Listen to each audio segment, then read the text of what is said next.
Alhamdulillahirabbil alamin. Assalatu wassalam ala Rasulillah. Alhamdulillah sahabat yang semoga dirahmati oleh Allah Subhanahu wa taala. Ada sebuah pertanyaan yang menarik, yang dimana pertanyaan ini menggugah akal pikiran kita untuk merenung lebih dalam, dan pertanyaan ini juga menguji kadar kualitas keimanan kita kepada Allah Subhanahu wa taala, wabil khusus tentang keimanan kepada takdir Allah Subhanahu wa taala. Ada sebuah pertanyaan yang menarik, yaitu jikalau semua sudah ditakdirkan oleh Allah Subhanahu wa taala, lalu untuk apa kita bertaubat? Jika kita melakukan sebuah dosa, melakukan sebuah kelalaian, melakukan sebuah kemaksiatan, itu sudah ditakdirkan semuanya oleh Allah Subhanahu wa taala. Lalu untuk apa fungsi dari taubat itu sendiri? Tentu pertanyaan ini adalah pertanyaan yang sangat kritis, pertanyaan yang tidak mungkin lahir dari mereka yang sibuk dengan dunia, sibuk mengejar target-target ini dan itu dari pernak-pernik dunia. Karena orang yang fokus akan sesuatu hal pasti tidak akan mengingat, tidak akan sadar dengan sesuatu hal yang lain. Pertanyaan ini lahir dari jiwa yang mempelajari agama, yang merefleksikan kehidupannya, yang merenungkan bahwa hidup itu bukan hanya sekedar untuk hidup belaka. Mengutip sebuah perkataan dari Buya Hamka bahwa jikalau hidup itu hanya sekedar hidup, maka sungguh monyet pun bisa hidup seperti manusia hidup, ya, makan, minum, dan lain sebagainya.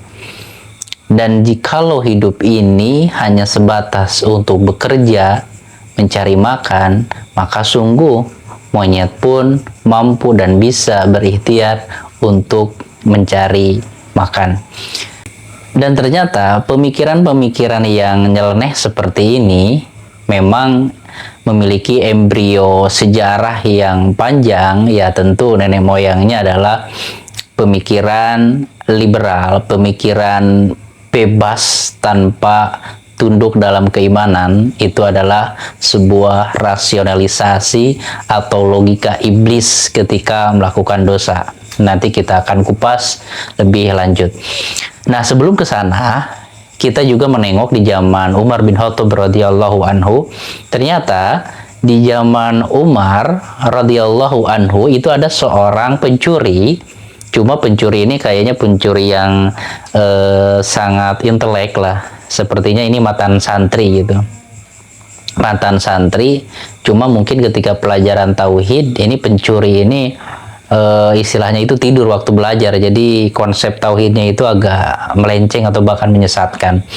Nah, ketika si pencuri ini istilahnya tertangkap oleh Umar bin Khattab, ya oleh istilahnya bagian keamanannya, maka ketika hendak dipotong tangannya karena dia sudah mencuri ya sesuatu barang yang berharga yang bukan miliknya, maka sebelum dia dipotong tangannya, maka si pencuri ini berlogika, dia berargumen, argumennya logis ya, dan istilahnya itu dia berargumen berdasarkan dengan konsep keimanan kepada takdir. Dia mengatakan, wahai Umar bin Khattab, wahai Amirul Mukminin, sesungguhnya aku mencuri ini bukan keinginan aku sendiri gitu.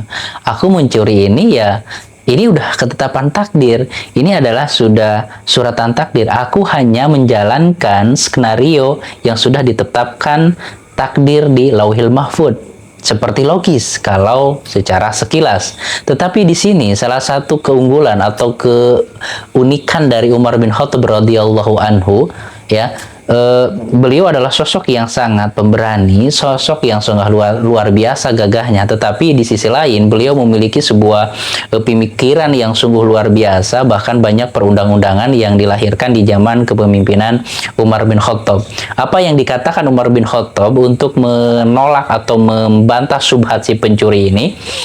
Beliau mengatakan bahwa jikalau engkau beralasan engkau mencuri ini karena takdir Allah, maka sungguh aku akan memotong tanganmu ini, dan ini merupakan ketetapan takdir. Nah, maka si pencuri ini langsung kicep, dia langsung cengok, dia nggak bisa berargumen lagi karena argumen dari Umar bin Khattab sungguh kuat. Nah, mungkin ini salah satu hal yang penting, bahwa mempelajari ilmu agama perlu dengan logika yang benar, perlu dengan ketundukan akal itu kepada keimanan, dan juga perlu juga seorang penuntut ilmu untuk memahami secara utuh, secara sumulia konsep keilmuan yang dia pelajari. Ya, bisa jadi pencuri tadi mempelajari ilmunya tidak utuh, ya, belajar ketika di pesantren mungkin dia istilahnya itu tidur di kelas, atau mungkin ini salah satu contoh dari pelajar yang datang ke sekolah cuma sampai gerbang gitu. Jadi konsep keilmuannya itu belum utuh sehingga menghasilkan sebuah konsep keilmuan yang salah, bahkan menyesatkan, logika yang menyesatkan seperti tadi. Dalam menyikapi takdir ini, maka kita berkaca ke role model atau contoh yang real, bagaimana kita menyikapi sebuah dosa, kehilapan, kemaksiatan yang kita lakukan dengan sebuah sikap yang benar. Kita belajar dari Adam alaihissalam. Hal ini digambarkan dalam firman Allah Subhanahu wa taala surat Al-Baqarah ayat 35 sampai 36. Wa qulna ya Adamu uskun anta wa jawzukal jannata wa kula minha ragadan haitsu syi'tuma wa la taqraba hadhihi syajarata fatakuna minal dhalimin. Wa qulna, dan ketika kami berkata, ya Adam uskun, wahai Adam, tinggallah kamu, wa zaujuka, dan istrimu, jannata, di surga, wa kula minhuma ragadan, dan makanlah, ya, di dalam surga itu dengan penuh senang hati, haitsu syi'tuma, sesuai dengan apa yang kau inginkan, silahkan makan apa saja, tapi syaratnya wala taqraba hadhihi syajarata fatakuna minal dhalimin, tetapi janganlah kamu berdua mendekati pohon ini, maka sungguh hal itu akan menyebabkan kamu termasuk orang-orang yang zalim. Maka ketika iblis ini menggoda, ya, Adam dan Hawa di surga, sehingga mereka berdua terbujuk rayu dengan tipu daya iblis, akhirnya Hawa dan Adam pun melanggar perintah Allah, mendekati pohon khuldi ini dan memakan buahnya, dan mereka pun diusir dari surga dan mereka diturunkan ke bumi. Nah, tapi yang uniknya, Adam alaihi salam ini tidak menggunakan sebuah logika yang liar, tidak menggunakan sebuah statement yang istilahnya itu menyalahkan takdir.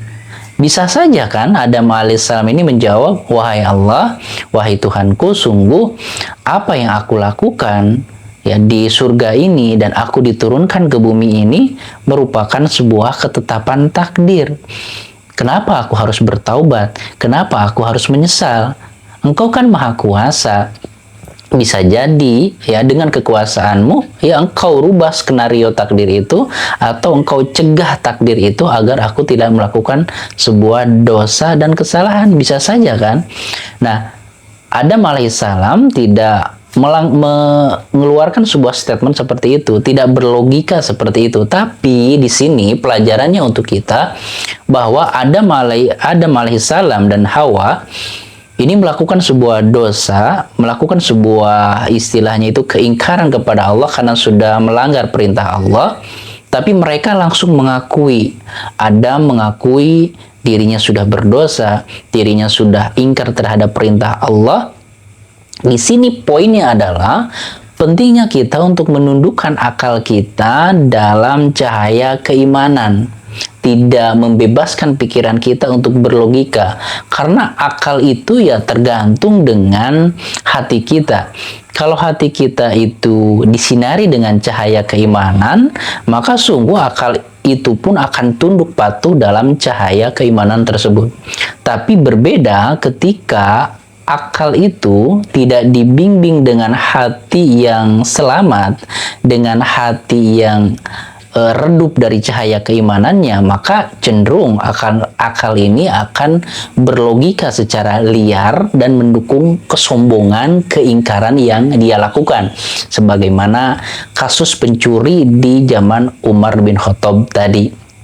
Nah, itu sampel pertama. Bagaimana menyikapi ketetapan takdir dengan keimanan, dengan menundukkan akal kita dan benar-benar bertaubat kepada Allah Subhanahu wa taala sebagaimana yang dilakukan oleh Nabi Adam alaihissalam. Rabbana Dolamna anfusana, wahai Tuhan kami, sesungguhnya kami sudah menzalimi diri kami sendiri, kami sudah berbuat dosa, berbuat sebuah kelalaian dan lain sebagainya dari pelanggaran-pelanggaran terhadap apa yang Allah sudah larang. Nah, ini sebuah gambaran untuk kita bagaimana kita juga menyikapi kehilapan dan dosa kita dalam perjalanan kehidupan ini. Jangan sampai kita tersesatkan dengan pemikiran-pemikiran yang salah. Nah, di sisi lain ada sebuah hal yang sangat paradoks, hal yang sangat kontras, yaitu lawannya adalah iblis. Iblis ketika Allah perintahkan untuk sujud kepada Adam, di mana hal ini digambarkan dalam firman Allah Subhanahu wa taala surat Al-A'raf ayat 12. Qala ma mana'aka alla tasjuda id amartuka qala ana khairum minhu khalaqtani minan nar wa khalaqtahu minat tin. Ya. Ketika Allah berfirman, ma manaka wahai iblis, apa sih yang menyebabkan engkau itu tidak mau, enggan untuk bersujud kepada Adam alaihissalam ketika aku menyuruh kamu. Nah, di sini kalau logikanya memakai dengan jawaban keimanan, maka pasti akan tunduk langsung, akan bersujud langsung sebagaimana para malaikat ketika diperintahkan oleh Allah Subhanahu wa taala. Dalam hatinya benar-benar mengesahkan Allah, benar-benar menzerokkan, mengosongkan jiwanya, dan hanya Allah yang menjadi tujuan hidupnya, melaksanakan perintah Allah dengan secara totalitas. Tapi di sini ada sebuah kesombongan yang ada dalam diri iblis itu sendiri, yang dimana kesombongan inilah yang mengatur akal itu melakukan sebuah logika, melakukan sebuah rasionalisasi yang keliru, yang salah, bahkan menyesatkan. Kenapa? Ya karena akal itu tergantung hati kita. Maka hal ini berkolerasi dengan sabda Rasulullah Shallallahu Alaihi Wasallam. Ya, sesungguhnya dalam diri manusia itu ada segumpal daging, yaitu hati. Apabila hatinya itu benar, hatinya itu baik, hatinya itu taat, maka semua anggota tubuhnya termasuk logikanya, akalnya, rasionya itu akan terbimbing dengan baik, dengan benar. Maka sebaliknya ketika hatinya kotor, ada dalam dirinya sebuah kesombongan, keangkuhan sebagaimana iblis, maka logikanya pun akan digunakan dengan menggunakan logika yang salah, ya, menggunakan rasionalisasi yang sangat menyesatkan. Ya, iblis menjawab, ya, ana khairu minhu. Kenapa engkau nggak mau sujud kepada Adam, wahai iblis? Iblis menjawab, ana khairu minhu. Aku lebih baik darinya, ya Allah. Kenapa? Ya, khalaqtani minan nar. Engkau menciptakan aku dari api, wa khalaqtahu minat tin. Dan engkau menciptakan Adam dari tanah. Secara sekilas logikanya memang seperti benar adanya, ya. Api yang menjadi sebuah simbol kemajuan, simbol semangat yang menggelora luar biasa, dan menjadi sebuah ikon dari sebuah semangat yang membara, kan itu lebih ikonik, lebih keren, lebih istilahnya itu lebih bombastis daripada tanah. Apa filosofinya gitu kalau dibandingkan? Mungkin itu secara pendekatan sederhana. Maka dari kesombongan inilah melahirkan sebuah logika yang salah dan akhirnya membangkang terhadap perintah Allah yang mungkin secara sekilas, ya, secara hawa nafsu ya seperti logis, tetapi dengan kesombongan iblis ini menjadi keingkaran, ya, berbuah keingkaran kepada Allah Subhanahu wa taala. Itu poin yang pertama. Poin yang kedua, kesalahan iblis ketika iblis melakukan sebuah dosa, melakukan sebuah keingkaran kepada Allah, dia tidak seperti Adam. Dia tidak menundukkan kesalahannya, tidak menundukkan diri dan hawa nafsunya itu untuk taat kepada Allah, tetapi langsung dia melakukan sebuah playing victim. Bukan lagi menyalahkan orang, bukan lagi menyalahkan Adam, tetapi iblis di sini menyalahkan Allah itu sendiri, ya. Hal ini tergambar dalam surat Al-Hijr ayat 39, ya. Qala rabbi bima agwaitani, wahai Tuhanku, bima agwaitani, karena sebab engkau telah menyesatkanku. Nah, ini sebuah diksi kata yang dimana ketika dia melakukan sebuah kesalahan, melakukan sebuah dosa, bukannya insaf, bukannya beristighfar, bukannya bertaubat, tapi menyalahkan Allah. Ya Allah, karena engkau sudah sesatkan aku, sudah membuat aku berdosa, sudah mendorong aku untuk berbuat maksiat, ya, maka sungguh aku akan menghiasi kemaksiatan, dosa itu menjadi indah di mata anak cucu Adam di muka bumi, dan sungguh aku akan menyesatkan mereka semua. Nah, inilah salah satu gambaran dari statement atau logika yang sesat, yang paradoks dengan tuntunan keimanan, dengan petunjuk Allah Subhanahu wa Ta'ala yang digambarkan, ya, yang divisualisasikan dalam diri Adam alaihi salam. Nah, selanjutnya maka pelajarannya bagi kita, tentu manusia ini, ya, poin pertama, manusia memiliki sebuah pilihan, mana yang baik, mana yang buruk. Maka sungguh pilihan itu akan diminta pertanggungjawabannya oleh Allah Subhanahu wa Ta'ala, walaupun ketika kita memilih A atau B, semuanya ada dalam ketetapan pengetahuan Allah dan juga dengan kekuasaan Allah hal itu terjadi. Dan yang kedua adalah bisa jadi ketika kita melakukan dosa, melakukan sebuah kemaksiatan, justru itu adalah sebuah ujian bagi kita. Apakah kita akan mengikuti jejak makhluk yang dimuliakan oleh Allah dengan mensikapi dosa dan kesalahannya itu dengan menyesal, dengan beristighfar, dengan mengakui kesalahannya, seperti halnya Adam alaihissalam. Ketika melakukan dosa, beristighfar kepada Allah, bertaubat kepada Allah, lalu Allah muliakan. Ataukah ketika kita melakukan sebuah kesalahan, kita mengikuti jejak makhluk yang dilaknat oleh Allah, yaitu iblis. Bagaimana iblis ketika melakukan sebuah kesalahan, dia tergelincir dalam keingkaran, dia berlogika dengan logika yang didasarkan keangkuhan diri karena merasa dirinya lebih mulia dari sosok makhluk yang diperintahkan untuk sujud kepadanya. Bahkan iblis berani dengan keangkuhan tersebut, dengan logika yang liarnya itu, menyalahkan Allah atas apa yang dia lakukan. Qala rabbi bima agwaitani, wahai Tuhanku, karena engkau telah menyesatkanku.